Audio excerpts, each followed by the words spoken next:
¿Unas chilenas vienen a Helsinki a presentar una exposición sobre un río hecho con textiles? ¿Cómo es eso? ¿Y por qué vienen? ¿Y por qué un río tejido?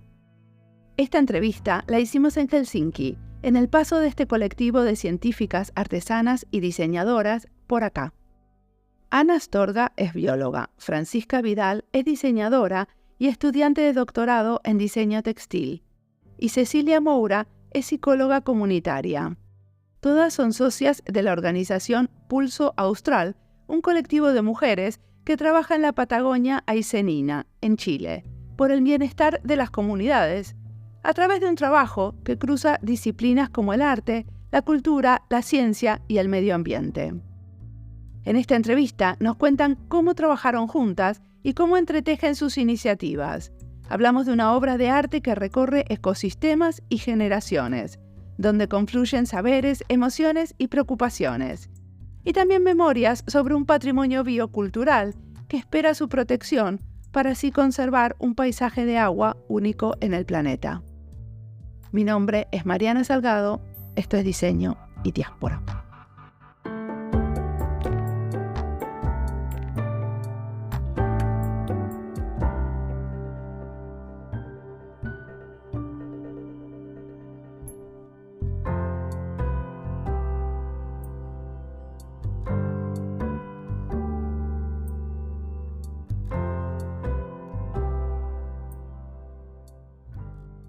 Bueno, sí, mi nombre es Cecilia Moura, soy psicóloga comunitaria y trabajo en la organización Pulso Austral.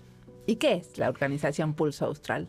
Una organización constituida por mujeres de diferentes disciplinas que busca fortalecer a las comunidades en pos del bienestar comunitario, valga la redundancia, a través del arte, de las ciencias, de la cultura y la educación. Mi nombre es Francisca Vidal, yo soy diseñadora industrial, máster en diseño textil y estoy ahora haciendo un doctorado en diseño textil también. Soy parte de la organización Pulso Austral desde el 2019. Eso. Hola, mi nombre es Ana Astorga, soy científica, bióloga de profesión y tengo un doctorado en ecología de ríos. Y trabajan juntas y vinieron juntas a Helsinki. ¿Qué vinieron a hacer? Bueno, vinimos con una agenda bien diversa, pero el proyecto principal por el cual llegamos acá fue el proyecto del Río Tejido, que es un proyecto básicamente de arte, ciencia y comunidad en el que pusimos a conversar diferentes disciplinas, también aprovechando el vínculo previo con el territorio. Y este proyecto, bueno, podemos conversar más profundamente de qué se trata porque es como bien... Podemos profundizar en eso más adelante. Pero básicamente vinimos a mostrar este trabajo interdisciplinario. Además del Río Tejido, hemos estado tratando también de hacer contactos y redes para poder generar diálogos entre lo austral y lo boreal, generar diálogos interdisciplinarios también desde acá. También buscar proyecciones para el Río Tejido y también para los otros proyectos en los cuales también trabajamos de arte comunitario, también de difusión y fortalecimiento de la artesanía, de los bordados, como es el libro Bordados con Historia. El libro ese es el que presentaron hoy a la mañana. Sí. ¿Y ese libro es una manera de documentar el río? No, ese libro es una investigación que, si se quiere, fue no paralela, pero sí, podría decirse, que realizamos Catalina Camus, que es historiadora y periodista, y yo, Francisca Vidal, desde el diseño textil, y que fuimos a la comuna de Cochrane a buscar bordados con historia. Y terminamos trabajando con 24 bordadoras e hicimos este libro donde mostramos las historias de vidas de ellas a través de ciertos artefactos textiles significativos para ellas, y desde ahí construimos esta narrativa donde aparecen las voces de ellas y las voces de nosotras, las autoras, y conformamos este libro cuya fotografía estaba a cargo de Marcelo Mascareño, chileno, cocranino también. Y eso, ese es un libro que está bajo el alero de la organización Pulso Austral, pero es una investigación que desarrollamos las dos desde ya el 2021, yo creo, sí, por ahí. Y ahora volvamos al río tejido. ¿Qué es esto de tejer un río? ¿Cómo empezó esa historia? El agua, el amor por el agua. Eso, mira, que también estaba pensando un poco, tal vez empezó un poquito con este proyecto que ustedes tenían con las bordadoras en el área geográfica, en el área de Cochrane, dándose cuenta que las personas estaban muy ligadas a su río. Y bueno, y en esta área hay 2 ríos grandes, el río Báquer, que es un río más caudaloso de Chile, y el río Cochrane, que alimenta el río Báquer. Y el río Cochrane pasa por la comunidad de Cochrane. Y entonces este proyecto comienza por un interés, digamos, en el área, en las personas, en la historia y en la relación que tenían estas personas con su río. Y también comienza desde la amistad, desde un grupo de mujeres que somos amigas y que somos de varias disciplinas distintas y teníamos interés en hacer un proyecto en conjunto. ¿Y viven ahí, en Cochrane? Sí, vivimos cerca, lejos de Cochrane, porque la región de Aysén es una región en la que quizás no hay tantos kilómetros de distancia, pero se toma muchas horas en poder trasladarse de un lugar a otro porque los caminos son súper difíciles. Son de ripio. Esto es en la Patagonia, en la bien Patagonia. al sur. Sí. Patagonia Aysenina, sí. Estamos hablando de latitud 47, 48, por si alguien se ubica con las latitudes. Es como a la altura del La Perito científica. Moreno. Perito Moreno, ¿sí? Por ahí, sí. Sí. Y entonces es una región que se llama región de Aysén, y en esta región está Cochrane, el río Cochrane, también está Coyhaique, que es como la capital regional donde nosotras vivimos, donde la mayoría de las personas viven, o sea, la mayoría de las amigas viven, y también donde Francisca Vidal vivió, y así fue como se encontró con este grupo de amigas, pero actualmente vive en Brighton. En Brighton, sí. Y entonces se fueron a hacer trabajo en territorio para conocer más ese río, ¿no? O conocer otras perspectivas de... Sí, es que el trabajo de Pulso Austral como que nace desde la intervención comunitaria, cultural, artística en terreno. Tenemos otro proyecto también que se llama Laboratorios Creativos de Oficios Textiles, a través del cual llevamos como unos 6 años más o menos trabajando con diferentes agrupaciones de artesanas en la región de Aysén. Y eso también nos ha permitido conocer diversas como historias y también aproximaciones al textil y diferentes tipos de organizaciones de mujeres en todo el territorio. Entonces, como contaba Ana, nosotros estamos como de base en Coyhaique, pero somos una organización que se mueve harto, salimos harto de nuestras casas. Vamos a intervenir así como directo a la comunidad, como que es un trabajo siempre muy presencial. Y bueno, desde Pulso también se van tejiendo estas redes en el que en estos diferentes proyectos comunitarios van surgiendo diferentes como productos para poder difundir esta experiencia.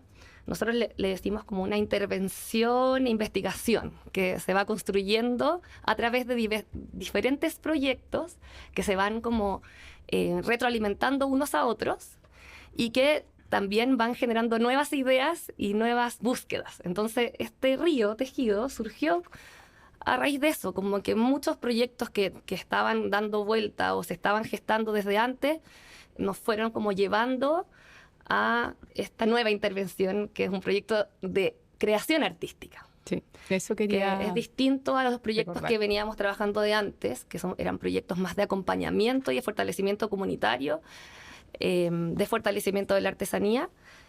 Este proyecto fue más bien una creación, una investigación comunitaria y luego una creación textil que se trabajó en un equipo horizontal e interdisciplinario de 7 mujeres, 9 mujeres, Sí. Dentro de ellas 2 artesanas que viven en Cochrane, que conocíamos desde antes claramente, y también 2 voluntarias que estaban viviendo, una en Estados Unidos y otra en Escocia, más el equipo que ves acá y el que viajó acá a Helsinki. ¿Y todas tejían? ¿Todas tejieron este río? No. Funcionó, para contar un poquito cómo fue este como vínculo entre las artes y las ciencias y lo comunitario, como contaba Cecilia. En el fondo, yo creo que fue, desde mi opinión, como el primer proyecto donde se tomó de estas 3 aristas. Y nosotras como profesionales en nuestras disciplinas pudimos como realizar en el fondo una propuesta material, si se quiere, o llegar a un producto, como decía la Ceci, en conjunto, porque usualmente lo que hacemos en estos laboratorios que contaba Cecilia Trabajamos con las comunidades y las comunidades van explorando y ellas van materializando. Las artesanas van materializando desde sus oficios lo que sea que estamos investigando, sea, no sé, el agua, la conexión con el territorio desde otras perspectivas, qué sé yo. Pero en este caso, luego del levantamiento de información en terreno, que se le preguntó a la comunidad utilizando como métodos participativos, donde ellos pudieron volcar sus experiencias con el agua, sus memorias con el agua.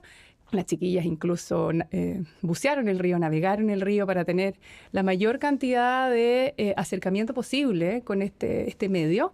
Luego empezamos la conversación con Ana y conmigo, la diseñadora textil, en el fondo del equipo. De alguna manera, Ana me contaba sobre el río y yo intentaba, como diseñadora, encontrar los puntos de conexión desde mi oficio con estos datos más, vamos a decirle, duros, pero nunca fue así, nunca me pasó un gráfico y me dijo cómo interpretarlo, jamás. Y fue súper interesante esa búsqueda entre las dos, nunca habíamos trabajado juntas, y queríamos encontrar un punto común. Ana terminó dibujando en acuarela hermosos dibujos para poder explicarme cómo funcionaba, cuál era el funcionamiento de las aguas y todos estos datos maravillosos. Y mi rol, en el fondo, era poder traducirlos a esta como datos más blandos, si se quiere, para poder guiar tenía a las tejedoras, a la ilustradora y también bordamos, que bordé yo también. Y ahí empezamos a hacer el equipo de hacedoras, en el fondo. Fueron 4 tejedoras, una tejedora como... que nos ayudaba a experimentar, que era Kerry, en Estados Unidos, que también ilustró, y yo como bordadora. Entonces, fueron meses de aproximación para hacer como muestras textiles que nos permitieran ir conversando con lo que Ana nos decía y poder encontrar estas cualidades de estos tramos que finalmente Ana nos ayudó a ver que existían. Y ahí empezamos a materializarlo, utilizar diferentes técnicas, materiales, colores, etcétera. Pero desde el vamos se sabía que iba a ser una instalación, que iba a ser como una pieza de lana que se... No. ¿Cómo la describiríamos? ¿Una pieza de lana que parece un río y que está colgada en el espacio? No. No. No sé si quieres tú. No. ¿Cómo la describirían ustedes primero? Mira. Empecemos por la descripción, Ya. así la gente, porque esto es un podcast, entonces no podemos dar por sentado que la gente vea Claro, el río. una cosa es lo que vemos hoy día exhibido, pero lo otro es como nosotros lo concebimos. Entonces, lo que se ve hoy día es una pieza de 11 metros, alrededor de 11 metros de largo, por más o menos entre 40 y 50 centímetros de ancho, la cual está dividida, creo que son 7 tramos, más o menos, los cuales cada uno tiene sus características específicas, como en velocidad, color, trama, también la flora y la fauna nativa que la circundaba. Eso es el río hoy día y tiene diferentes colores, por ende tiene diferentes texturas y Ana fue en ese sentido muy estricta, pero en el buen sentido, en proporcionarnos la información de cómo debía este río estar expuesto, porque la idea era que fuera lo más fidedigno posible a la realidad científica que ella manejaba y que nos pareció muy bien. Entonces, eso es lo que pueden ver hoy día a través de mis palabras, espero, y eso es lo que está exhibido. Pero otra cosa es cómo nosotros lo concebimos, porque primero Ana nos hablaba de que esto era como una fotografía, ¿cierto? No sé si quieres explicar tú más eso. O una visualización 3D. Pero en un momento específico... El tiempo. Eso, en tiempo. Entonces, yo creo que eso es interesante, no sé, en mi opinión. A ver, contanos la versión de la bióloga sobre el río. Es que... Imagínate, ¿tú has visto alguna vez algo que se mueva, que se transforma más que un río de una hora a otro? No. Un río está en constante cambio. Y especialmente estos ríos cordilleranos que tienen mucho caudal y que tienen pendientes altas y que traen sedimentos y pedazos de madera y rocas y varias cosas. Lo que quiere decir Fran con esta fotografía es que en realidad nosotros estuvimos en investigación en un tiempo, en una semana, y en esa semana el río estaba de una manera. pero 2 meses después está de otra manera y 3 meses después está de otra manera. ¿Se congela el río? No se congela, pero algunas de las orillas tal vez se congelan. También todos los colores de las riberas cambian, por lo tanto los reflejos en el agua cambian. La cantidad del agua cambia, por lo tanto también ciertas rocas se ven más en ciertos periodos que en otros. También el fondo se va a ver cuando está más bajito, se van a notar más las piedras del fondo, cuando está más alto se va a notar más azulado. ¿Y cómo tradujeron esos cambios a la pieza textil? Es que no pudimos traducirlo, por eso hablamos de que es una fotografía del río en un cierto momento. Porque cuando empecé a entregar toda la información científica, me empecé a dar cuenta que, bueno, en este momento del río, en esta parte del río, la textura estaba así, pero que en otro momento probablemente esta iba a estar distinta. Entonces, como que en ese momento nos dimos cuenta que es una imagen del río, es una fotografía del río en ese tiempo. ¿Y por qué una bióloga y un centro de investigación se interesa en hacer una colaboración con artesanas textiles y diseñadoras textiles? En realidad, el centro donde yo estoy, que es el Centro de Investigaciones de Ecosistemas de la Patagonia, no hay nadie más en el centro que esté interesado en... O sea, tal vez hay interés, pero no es algo común que hacen los científicos. Yo diría que personalmente, simplemente siempre a mí me han interesado las artes y siempre me ha gustado también trabajar en equipos. Y personalmente fue el interés y tengo la suficiente libertad como para meterme, digamos, en los proyectos que me interesan. Y bueno, era la primera vez que realmente trabajaba en un equipo así de tantas disciplinas, también sin saber muy bien a lo que me estaba metiendo, de cómo íbamos a crear esta pieza artística, cómo iba a ser, todo eso. ¿Y podés aprender cosas para tu disciplina de esta interacción con las demás? Yo digo que en realidad, así como de los aprendizajes más grandes que veo, es que divulgar el conocimiento de esta manera llega a muchísimas más personas. Y también para mí entender cómo se relacionaban, por ejemplo, bueno, mis colegas del proyecto, pero también muchos de los pobladores y las pobladoras que han vivido toda su vida a la orilla del río y lo que significaba para ellas o sus familias, fue un tremendo aprendizaje. Y para una diseñadora textil, ¿cómo es esto de colaborar con una bióloga en su trabajo? O sea, para mí fascinante, siempre me ha gustado toda el área de la biología, así que en verdad estaba esperando la oportunidad. No es algo que me haya llegado como muy de sorpresa en ese sentido, porque yo profesionalmente lo venía buscando. Pero había una cosa que quería acotar sobre lo que estábamos hablando antes, no sé si puedo, y que tiene que ver con el medio de plasmar este instante, que no es tan azaroso, porque en el fondo la comunidad de Cochrane es conocida por sus tejedoras, o sea, es un medio artístico que le es propio al lugar y por ende uno de los propósitos de este proyecto era también generar conciencia y conectar con la comunidad, o sea, no llevar, porque nosotros podríamos haber ido a conversar con ellos o ni siquiera y haber realizado una obra de arte como muchas veces podemos verlo, donde llegan los artistas o los equipos transdisciplinares y exhiben, ¿cierto?, sus formas de apropiarse de la realidad o de entender la realidad. Y eso, en mi opinión, es súper válido. Pero en este caso, como nombraba antes Cecilia, este proyecto tiene la parte comunitaria muy potente. Entonces, que las artesanas que invitamos a trabajar fueran artistas textiles y que ellas pudiesen, en el fondo, encontrar la manera de representar su propio fragmento de agua utilizando técnicas que les eran familiares y que otros también iban a encontrar familiares, era muy importante, al menos para mí como diseñadora. Mi trabajo con ellas fue un poco abrir Desde ahí fue el trabajo, no fue, a ver, yo podría haber diseñado y haber dicho, tejedora número 1, usa esta técnica, este color, y que era una pieza de 30 por, no sé, 50 centímetros. Listo, la 2, la 3 y así sucesivamente.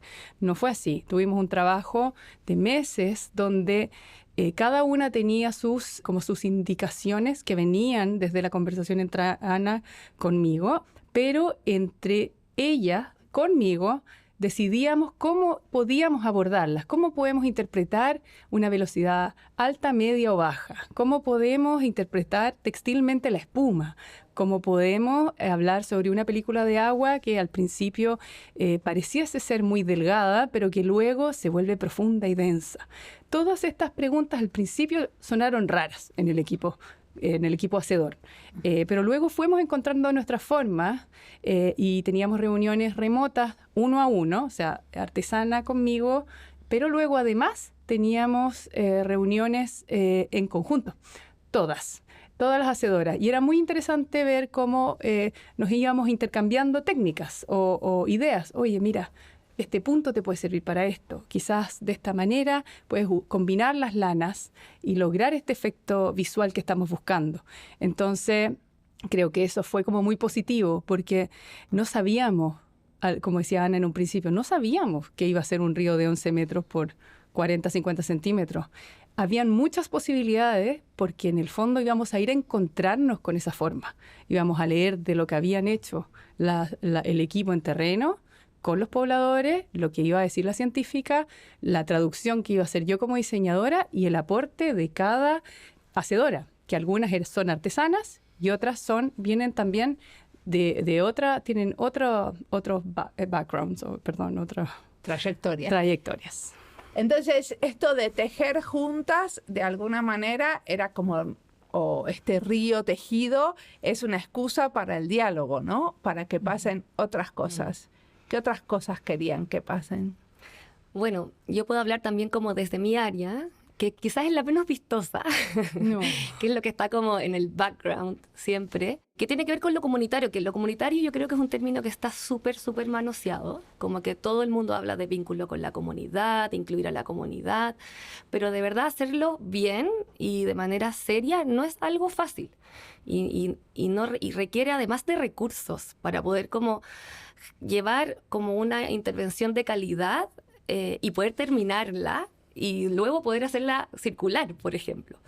Porque eso pasa muchas veces, que se llega con muchas promesas a las comunidades, se llega con muchas ideas a las comunidades, pero quienes lo pueden realmente terminar y hacer de una manera poniendo valor en cada detalle, creo que es cuando uno arma un equipo, logra levantar los recursos para armar ese equipo, logra los recursos para poder viajar a terreno y también, bueno, yo creo que la motivación y la pasión por el trabajo creo que también fue como uno de los, como parte muy importante, ingrediente muy importante de esta receta. Pero pensando un poco, como a mí me gustaría, como estuve pensando cosas antes de venir, también resaltar de qué manera nos acercamos a la comunidad, cuáles fueron como nuestros principios, que muy pocas veces se habla de esto, entonces por eso a mí me gustaría como resaltarlo. ¿Cuáles eran los principios? Los principios, por ejemplo, acá los tengo anotados. Dale. El primer principio, que son principios que te permiten que las intervenciones comunitarias tengan legitimidad, ¿cierto? Como que sean legítimas y sean sustentables socialmente, económicamente, y no sean solamente una investigación extractivista o intervenciones de corto plazo, que no tengan efectos tampoco en políticas futuras. Nosotros, parte como esencial de este proyecto es lograr como la protección del patrimonio bio-sociocultural de la cuenca de este río. Entonces, eso no se hace solamente, ¿cierto?, como tejiendo un río y mostrándolo, ¿cierto?, que también hay muchos vínculos que se tienen que ir haciendo constantemente a la par de que se está generando el producto artístico. O sea, el tema de estar en constante vinculación con la comunidad, el estarle avisando a cada persona, saber quiénes son los actores clave y poder ir informándoles clara y precisamente toda la información del proyecto para que ellos se puedan apropiar de ella y no decir como esta intervención foránea que viene de afuera y me viene a decir lo que yo tengo que hacer. Entonces el primer principio es este derecho a la información clara y transparente, que creo que cualquier proyecto que quiera trabajar y que quiera intervenir en la comunidad lo debiese tener, ¿cierto? Como informar, ser claros, qué se quiere lograr con este proyecto, a dónde si va a tener, por ejemplo, luego publicaciones posteriores, si va a viajar, quién se va a ver beneficiado, como ser muy transparentes en la agenda, incluso de la organización que está yendo a intervenir, ¿cierto? Y eso no siempre es tan obvio. Por eso, eso yo creo que es verdad. Es algo Pero súper aparte muchas veces no sabes desde el principio en qué se puede transformar o qué recursos vas a tener. Pero eso se puede decir. Y eso también es parte de una información que tú puedes dar. Esto también podrían devenir otras cosas, pero es importante informarlo también. Es verdad. Entonces, por eso, la importancia, que está súper manoseado también el tema de los consentimientos informados, que a veces solamente se firman, pero cuando uno realmente lo cumple, es distinto. Otro segundo principio, que yo creo que es como el principio fundamental de este proyecto, es el derecho a la participación y toma de decisiones, que es como lo que también el concepto de participación es un concepto súper amplio que se ocupa en muchas disciplinas, lo importante de lo participativo, pero para que sea realmente participativo tienen que pasar cosas también, pues, y tienen que haber métodos, mecanismos previos. Las comunidades tienen que tener las herramientas para poder participar, ¿no? Como que no porque uno diga que es participativo va a ser participativo. Entonces, para nosotros este era el gran desafío, cómo diseñar una intervención que fuese participativa y creativa y que, como decía la Fran antes, ocupara el lenguaje de la comunidad para que les pudiese hacer sentido. Porque para nosotros no tenía sentido hacer una obra de arte que a la comunidad no la sintiera propia o no les hiciese sentido o no les hiciese reflexionar sobre cosas que a ellos les interesen y no a nosotras, con nuestra agenda quizás un poco incluso idealista, nos interesaba. Entonces la idea por eso era rescatar las memorias, ¿cierto? Cómo se vinculaban las personas con el río. Un río que, como decía Maca ayer, lo dejan de ver, ¿cierto? Uno deja de ver el río que pasa por afuera de tu casa, pero cuando tú tienes la oportunidad de apreciarlo de otra manera, con estas metodologías participativas, cambia tu conciencia y tus ganas como de protegerlo. El tercer derecho es al respeto y reconocimiento de la comunidad, porque muchas veces se llega a intervenir sin saber qué otras intervenciones han hecho previas. Entonces la gente empieza como, ay, pero esto ya me lo preguntaron, me lo han preguntado muchas veces, y después me lo preguntan y después yo nunca sé qué pasó con esa información. Entonces, súper importante como el trabajo previo con la comunidad que teníamos como equipo, y también durante la intervención, el estar como... y eso es súper desgastante. Es como, creo que de las cosas más desgastantes, que es como, ay, se me olvidó avisarle al alcalde que iba a pasar esto. Se me olvidó avisarle a la organización, ya, escribámosle el mail. Hay que estar pendiente de muchas personas porque hay muchas sensibilidades en las comunidades y uno no puede pasar por encima de eso. Y es súper... Y si no, se vuelve como un alien esta intervención. Y creo que nosotros logramos que no pasara. Entonces, por eso lo estoy contando. Cuarto, son 5 derechos. El cuarto derecho es la autonomía de la comunidad, que puedan siempre ser libres de decidir si quieren participar o no. Esto era una intervención abierta, aquí nadie no estaba obligado, ni de las personas que entrevistamos, ni de las personas que participaron del espacio participativo, que era libre. O sea, hicimos, en vez de solamente hacer entrevistas dirigidas, abrimos un espacio creativo a la comunidad en donde ahí se fue poniendo toda la información. Entonces, es distinto cuando uno le pregunta a una persona sobre sus historias y sus memorias, que cuando hay un espacio común en donde se va construyendo esa memoria en conjunto. Entonces surgen diferentes como capas o niveles de información que después tratamos de traducir en este río. Y el último es el derecho a recibir intervenciones de calidad, que creo que ya lo dije, que tiene que ver con... Perdón, más despacito, ¿qué? El derecho a recibir intervenciones de calidad, que es el que dije al principio, creo, lo toqué un poquito. Que no, tiene que porque ver con... antes el primero era el derecho a la información clara. Sí. El segundo... La calidad es distinta, sí. Sí. Sí, pero a la información clara, pero también ya toqué este tema. ¿Qué significa que sea una intervención de calidad? Significa que tú la puedas empezar y terminar, ¿cierto? Significa que tú puedas como cumplir con las promesas que hiciste. Significa que las personas que van estén preparadas, que las personas que van hagan su trabajo con seriedad, con compromiso. Y ese es un derecho que todos estos derechos todos sabemos que todos los queremos cumplir. Y yo creo que muchas veces nos pasa que no los podemos cumplir todos, pero yo creo que el autoexamen constante de un equipo que se está preguntando si es que esto lo está haciendo o no es clave. Porque yo creo que soy como del equipo, quizás me pongo más aprensiva a veces, como desde mi área, así como hay que tener cuidado, las intervenciones comunitarias a veces terminan generando daño en vez de un beneficio para las comunidades. Muchas veces los proyectos se retiran y quedan como traumas en la comunidad. Entonces el estarse todo el rato preguntando eso creo que te permite cometer menos errores.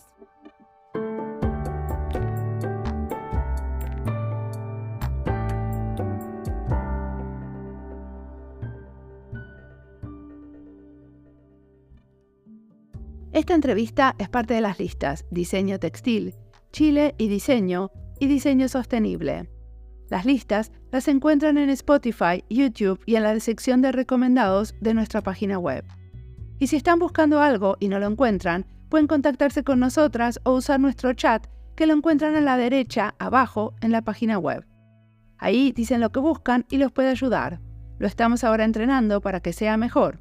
Así que si no les contesta bien, no se impacienten, está aprendiendo. Y nosotras estamos aprendiendo cómo entrenar un chat GPT para que busque en nuestros episodios. Todavía mi memoria funciona mejor, pero no por mucho tiempo. Últimamente me encantan los manifiestos y las declaraciones de principio que hacen en un colectivo. En realidad, me parece de lo más interesante el proceso en el que se discuten y se llegan a esos acuerdos. Me gustó mucho cuando en la entrevista nos cuentan sobre estos principios, consentimientos o derechos. Derecho a la información clara y transparente. Derecho a la participación y toma de decisiones. Derecho y respeto de la comunidad. Derecho a la autonomía, ser libres de participar. Derecho a la intervención de calidad. Muchas de estas discusiones sobre principio sirven para entender cómo trabajar juntas, para cuadrar sinergias y empezar a construir un vocabulario en común. Sigamos escuchando a las hacedoras de este colectivo, que tienen mucho más para contarnos.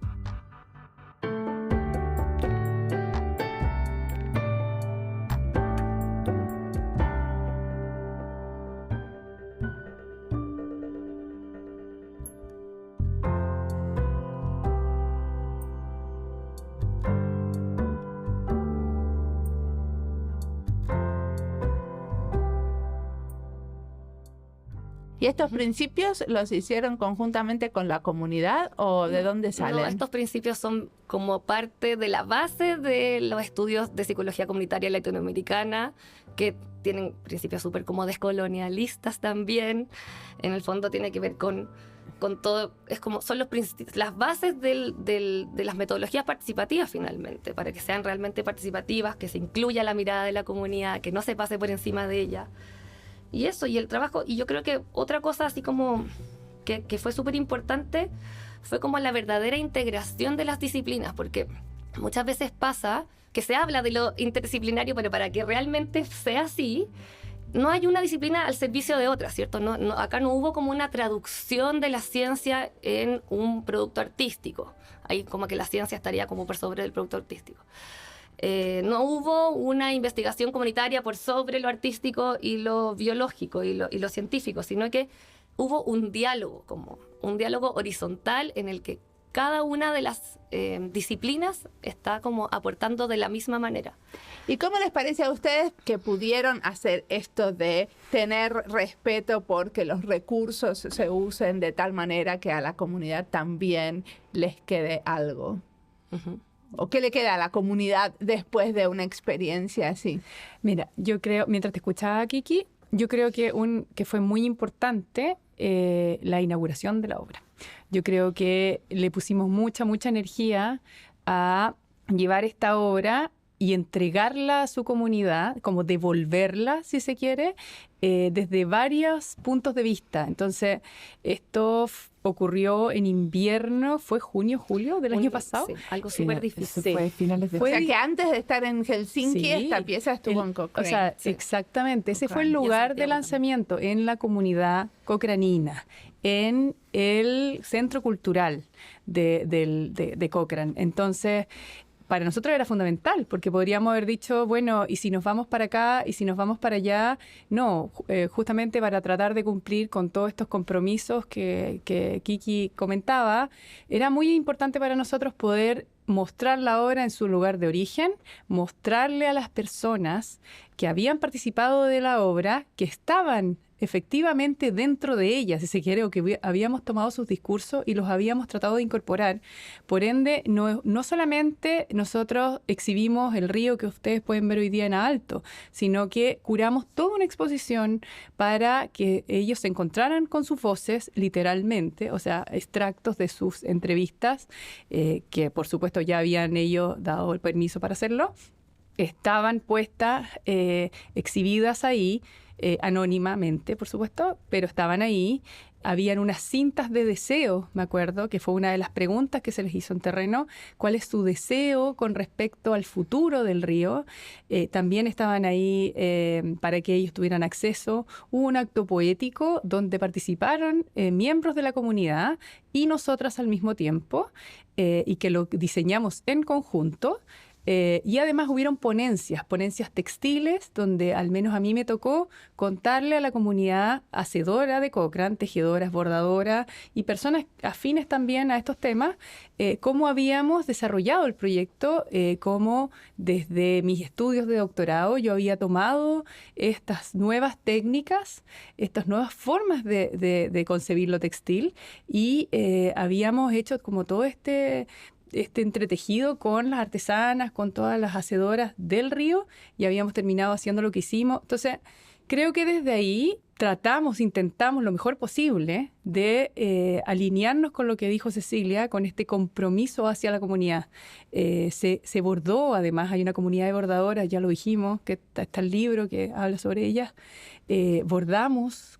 Hubieron niños, adultos. Y aparte de eso, en Helsinki sí, también trajeron a las artesanas También, que viajan con claro. ustedes, ¿no? Claro. En el fondo suena como raro como las artesanas. En verdad, ellas son como Violeta, Isabel, parte del equipo. Nosotros en otras experiencias de trabajo trabajamos con agrupaciones de artesanas sin formar equipos como de creación artística, sino que más bien de diálogo y intercambio.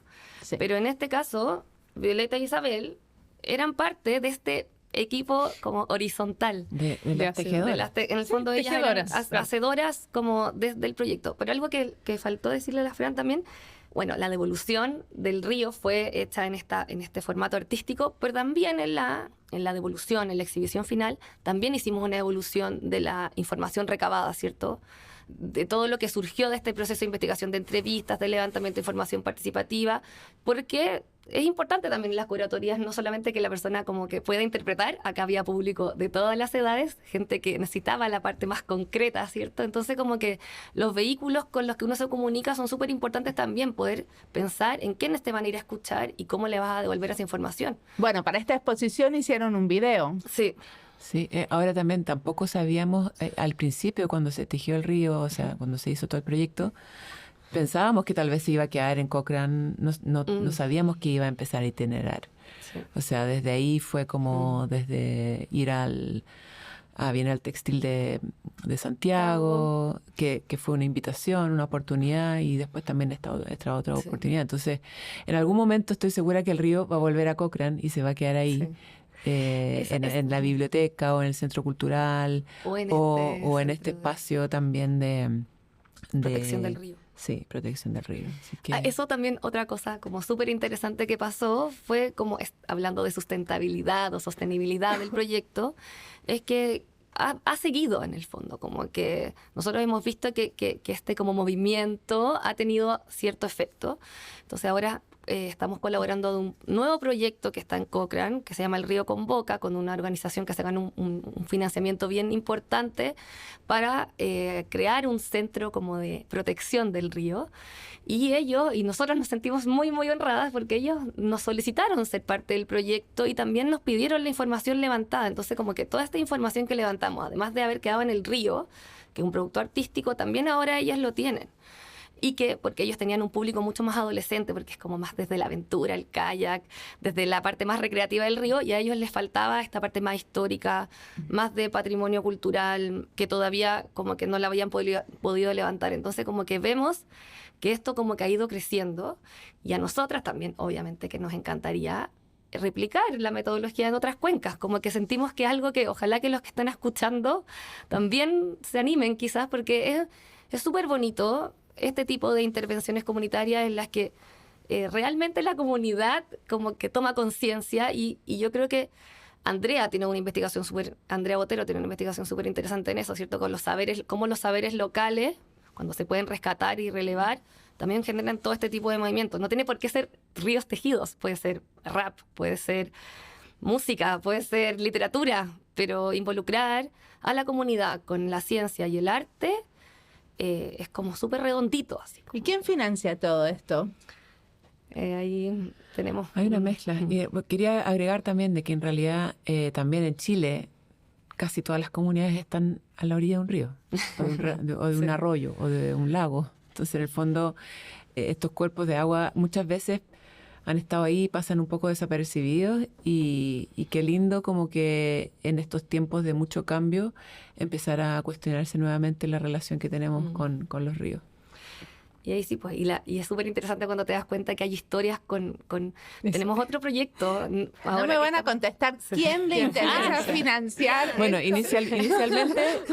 inicialmente el proyecto fue eso, Sí, Fondar de creación artística. Ese fue Levantamos un fondar de creación artística desde Pulso. Fondarte es Ministerio de Cultura de Chile. de Y las eso fue artes, como- de la cultura y el patrimonio. Y luego eso, después a la Bienal fuimos de manera autogestionada. Y esta itinerancia también desde Pulso, desde este año, y por eso pudimos también financiar como el gran porcentaje del viaje, somos parte de las organizaciones colaboradoras del Estado.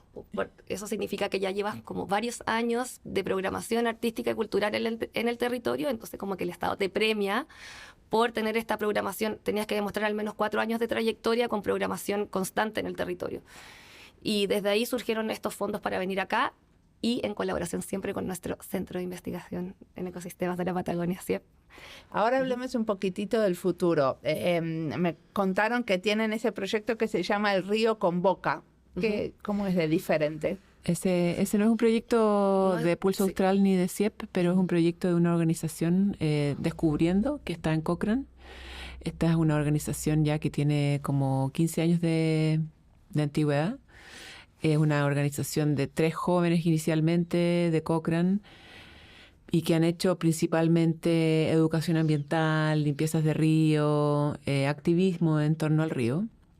Y en algunas de las actividades o proyectos un poco más grandes que desarrollaron, hicieron de repente interacción con arte o actividades artísticas, con escuelas, con alumnos del liceo en Cochrane. limpieza de río.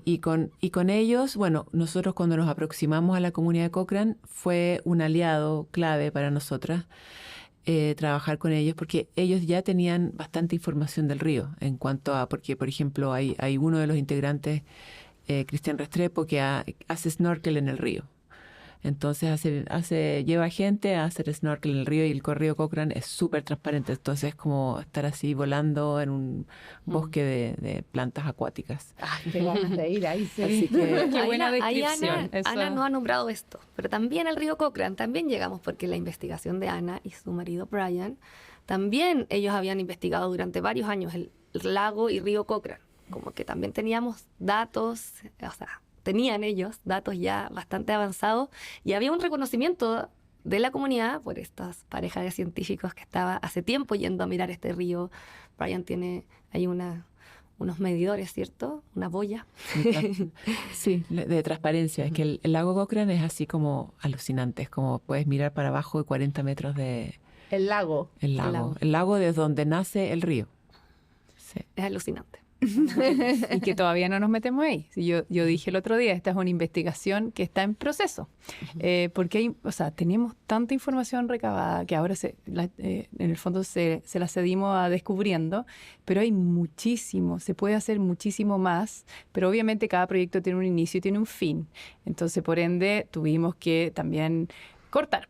y cortar y elegir y qué sé yo. Hay una cosa que estoy segura que no hemos dicho y es el nombre completo del proyecto, porque acá le pusimos Knitted River o Río Tejido por una cosa de traducción, pero el nombre del proyecto es Memoria Textil de las Aguas del Río Cochrane. Y emotiva. Memoria textil y emotiva, y lo estaba pensando todo el tiempo. A ver, cállense un poco los demás y decirlo enterito. Memoria textil y emotiva de las aguas del río Cochrane. Ese es el nombre en español completo del proyecto. Buenísimo. Muchísimas gracias por la entrevista.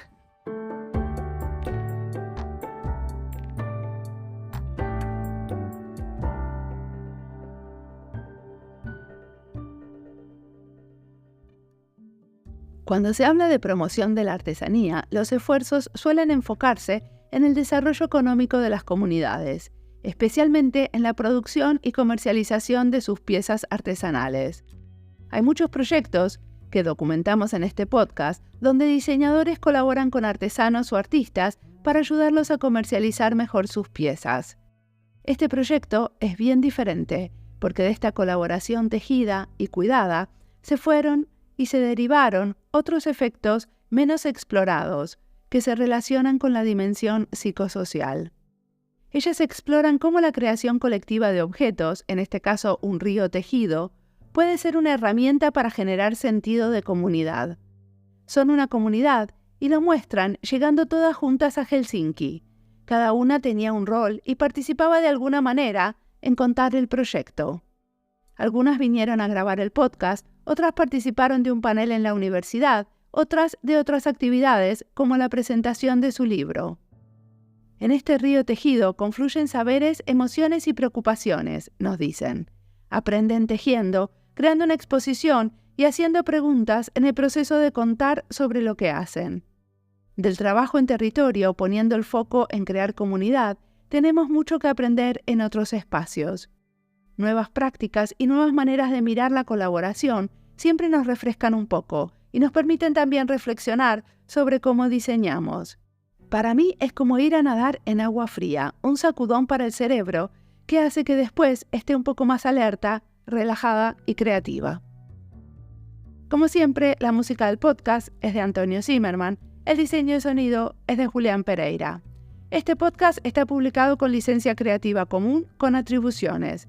Esto fue Diseño y Diáspora. Pueden seguirnos en nuestras redes sociales, en YouTube, Instagram, LinkedIn y Twitter, o visitar nuestra página web diseñoydiaspora.org. Este podcast fue grabado en Helsinki Open Waves, un estudio del Centro Cultural Kaisa, parte de la ciudad de Helsinki, en Finlandia. No olviden recomendarnos y recomendar nuestros libros. Nos escuchamos en la próxima.